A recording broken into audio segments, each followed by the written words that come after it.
Hiya! Thanks for joining me today. Today I'm sporting some new hair in honour of Black Widow and her unannounced changes in hair colour and hairstyle. And this is for my review of Avengers Infinity War. I've seen the film twice now, and just to warn you, I'm going to get into some spoilers fairly quickly in this review. So I'm going to get the review bit out of the way, and I'm going to get into some spoilers very quickly because I've been kind of dying to talk about this, and having seen it twice, I'm more than ready to get into some details of what I thought. So first thing to say is I've been a huge fan of the MCU for some time. I've seen all the films, most of them in cinemas, not all of them, but most of them. And it's really a fantastic 10-year cycle of films which has led to this point, and they've earned where they are today. If you're a fan of the MCU, then in my view, this film is going to be at least good, if not great, if not better for you. If you're not a fan of the MCU, then the film's it's never going to do anything for you, and it's absolutely not something that I would recommend for someone who doesn't enjoy the MCU. I went into the film expecting quite a lot from it, and frankly, I got a lot from it. It was really everything I was hoping for. It tackled the issues I was hoping for. It has that great villain that Marvel has just started to introduce to its films, which I was really interested in. It's got a full arc for Thanos, which is great. It's exactly what the film needed. And I've seen this commented on in several places, and it is true. The film doesn't need to worry about arcs for most of its heroes because we've got that in the other 18 films that came before this. So almost all of our heroes have been built up with their own arcs, and we're very familiar with them, and we can dive straight into the fun in Infinity War. So I was having to think about the films that would be best to have watched before you watch this. If you're thinking about watching this film and you're not sure, before I get into spoilers, for me, there are a few films that it's sensible to have seen and will give you the most opportunity to get something out of this film. And for me, those films are the first two Avengers films, the two Guardians of the Galaxy films, Black Panther, Thor Ragnarok. Those 6 films plus Captain America Civil War will, for me, give you a good enough background in the MCU without having to dive into all the individual Iron Man films, the 2 other Cap films, the 2 other Thor films, Ant-Man. You don't really need to have seen those. The only one I would add on to it, which I think might be useful, would be Doctor Strange. But I think you can get away without seeing Doctor Strange before you see this film, because he's just referred to as the Wizard, and if you think of him as the Wizard, then to be blunt, you've kind of got what you need to get from Doctor Strange for the purposes of watching Infinity War. So, overall summary, I love the film. I thought it was great. I'd give it, for what it is, I give it a 9 out of 10. It's an awesome comic book film. It's justifiably doing incredibly well.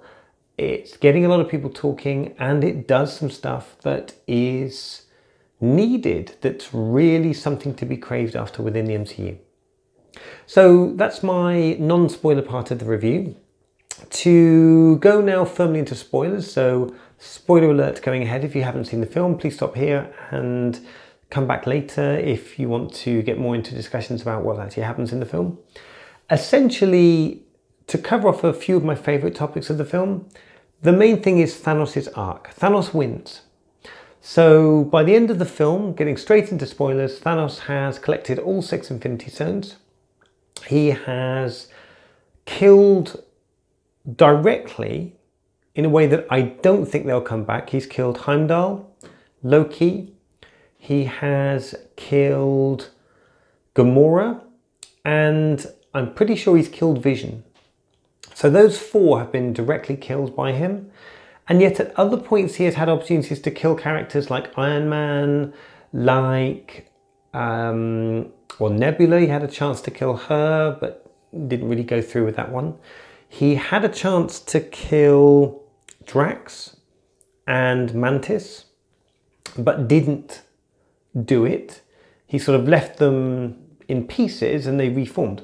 So he had his chances along with really all the Avengers in the final fight. He had his chances to kill them and didn't. And I really like that about him. He's a complex character whose motivations you can comprehend. He's not simply a faceless evil guy that wants to bring destruction.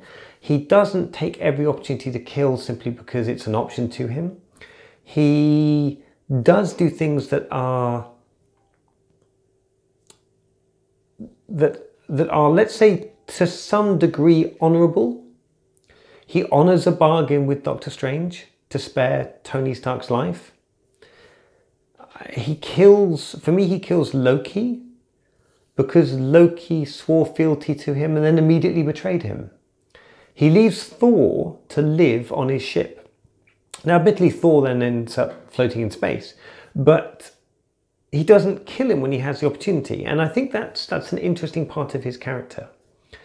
He has this twisted vision of destroying half of the universe, of removing and restoring balance.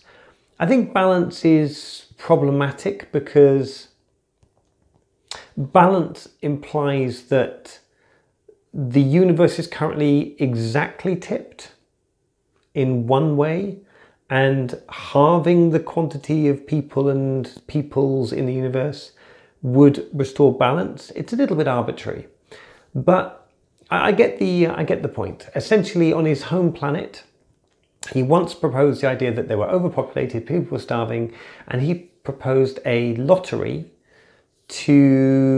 random lottery where half the population would die. Now,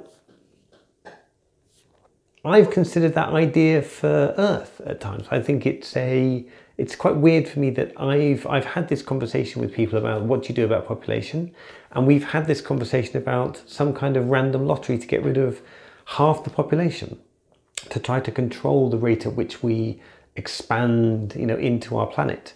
So it's quite weird for me to have a discussion point that I've had with other people in conversation come up as the main villain's motivation for the entire MCU. Having said that, I'm flattered. Now, that motivation is understandable. You can relate to it. You wouldn't necessarily sympathize with it, but you can at least appreciate where he's coming from. He saw his own world get destroyed at the expense of his plan. He had a plan that would have potentially saved his own world. And as he justifies later, we see some flashbacks with when he sort of first meets Gamora as a child.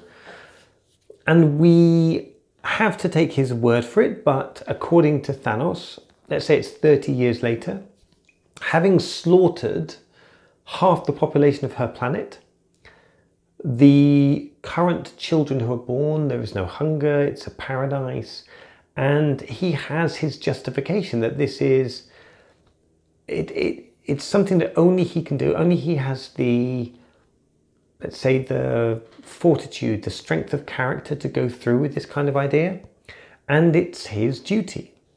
But he doesn't want to do it planet by planet. He wants to do it for the entire universe in one go. And I thought that was compelling.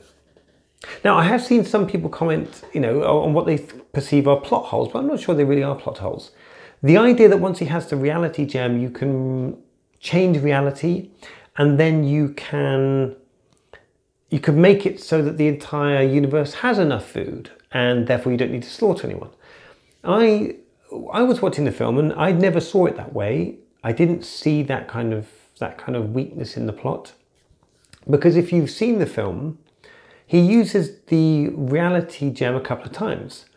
He uses it to change projectiles from guns, or whatever the output from a gun, change it to bubbles, or he uses it to sort of change the reality of the home world of the collector, Nowhere. So it looks very different to how it actually is. So he changes reality. But in the film, he consistently only ever changes reality where he is. He never changes reality where he isn't. And in fact, in the scene where he leaves Drax sort of sliced up in pieces, and he leaves Mantis, the sort of squiggly, she's sort of like almost like she's been pulled apart like a slinky. They are sort of on the ground affected in that way. And as soon as he leaves with Gamora, they return to normal.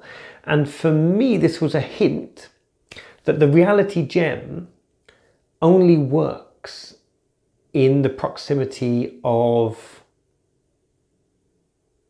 Thanos himself. It's similar to, there's an X-Men character, I think I'm just going by what I saw in the cartoons. In the old 90s X-Men cartoons, there was a episode where there was a character, and it may have been, I think it was the child of Moira McTaggart and Charles Xavier, which I guess was Legion. It may have been Legion that they were, I don't remember what they called them in the cartoon. But essentially it was a child who could shape reality as they saw it. And, you know, Wolverine was unable, could just be twisted into jelly by the actions of this child, and he couldn't do anything to attack the child, and it was like a sort of rampaging monster. But as soon as he passed on, the effects of reality turned back to normal again. And that for me is how they hinted at the use of the reality gem in Infinity War. Yes, you can change reality where you are, but it's not all powerful and can't be spread across the entire galaxy. Possibly until you unite it with the rest of the Infinity Gems. So maybe when you unite it with all 5 other ones, you've got space and time and soul, etc.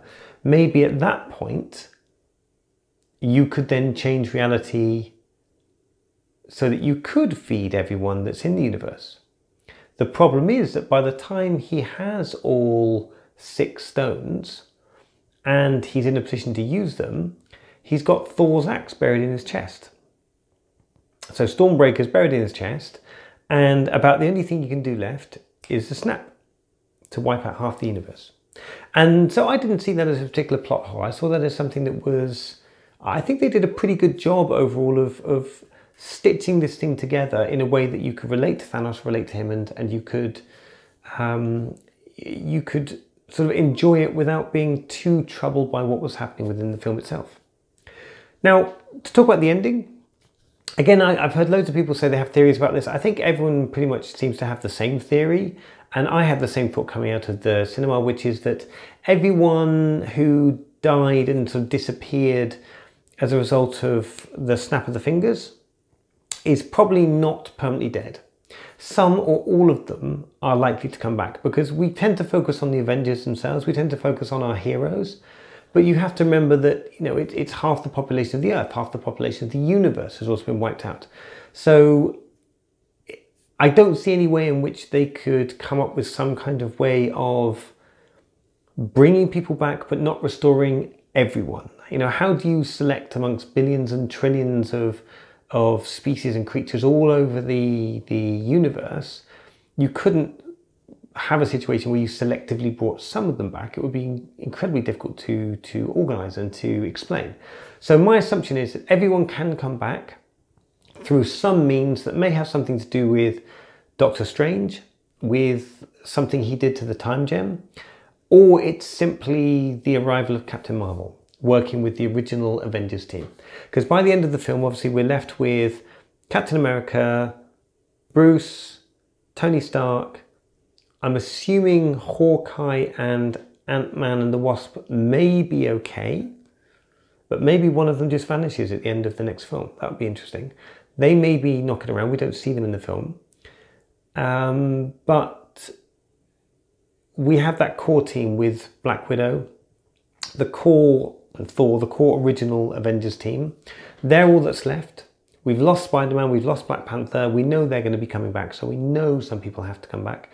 We've lost most of the Guardians except for Rocket. So, you know, we have these guys who we expect to come back.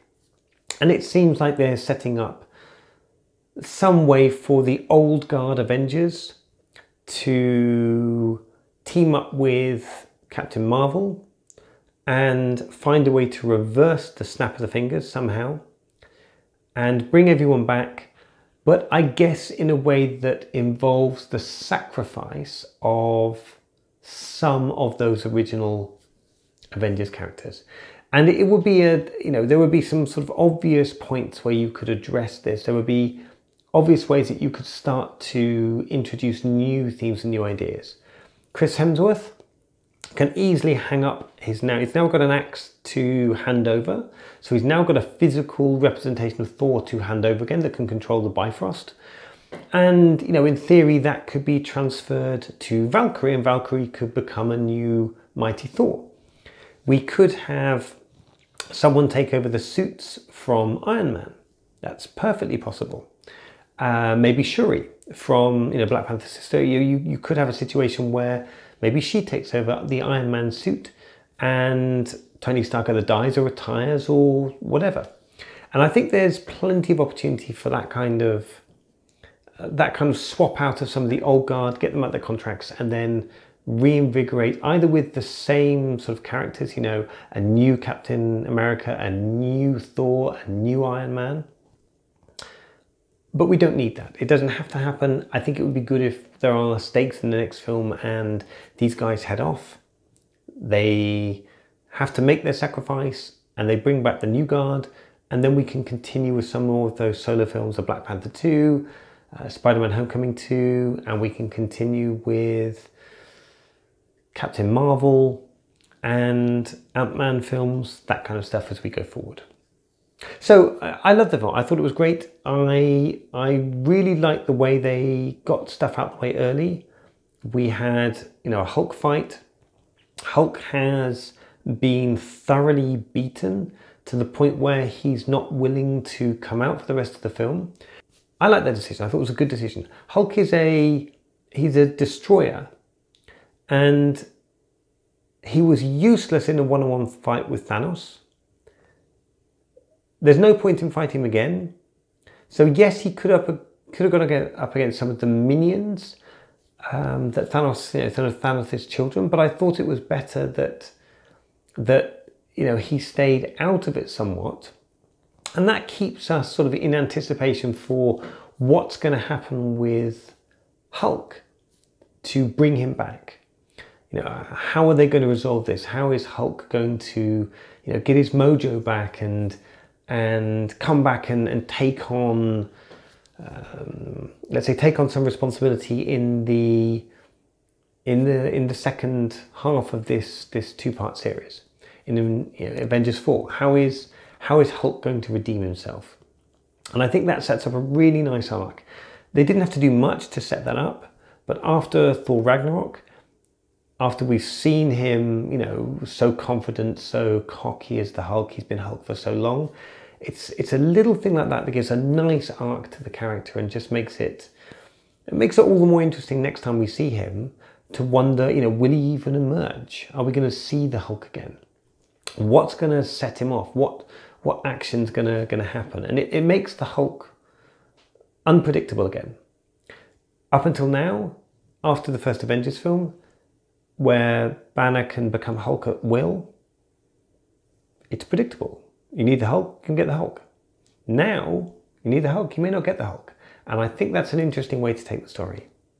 Anyway, there's just a few of my thoughts. I liked a lot of things. I liked Stormbreaker. I think that's great. The humor is excellent. The exchanges between Thor and Star-Lord I thought were great. That sort of back and forth, the muscles, the imitating, I thought that was excellent. Thor calling Rocket Sweet Rabbit was hilarious. Great humor in the film, not overdone, and so much sort of, there was so much darkness in the film, and particularly at the end when everyone drifts off and you're left with a victorious villain for the first time ever. And for the first time after Captain America Civil War, where Zemo kind of achieved his goal, kind of. This is an out-and-out win for Thanos. And anyone that's complaining it's a two-part film and, you know, we've just got part one, it's not a two-part film. This is a Thanos film. You could view it as a Thanos standalone film, and in that way it's absolutely complete. It's fantastic. It's a wonderful Thanos standalone film, and I loved it for that. So that's my spoiler review of Infinity War. Love the film. Wonderful to watch. And I'm going to go see it again. I'm going to go see it for a third time because it's that good. 2 hours, 40 minutes. I don't recall the last time I saw a film 3 times in the cinema, but I'll do it for this one. Anyway, let me know in the comments down below what you thought about the film. Please feel free to like, share and subscribe to my channel here. You can reach me over on my website, which is www.julietnoir.uk. Or you can get me through my email address, which is julietteisnoir@gmail.com. So thanks for joining me today. Let me know in the comments what you thought about the film. Any interesting points, anything that worked for you, didn't work for you. You know, love to hear from anyone. And yeah, look forward to talking to you all again soon. Thanks so much and bye. Bye.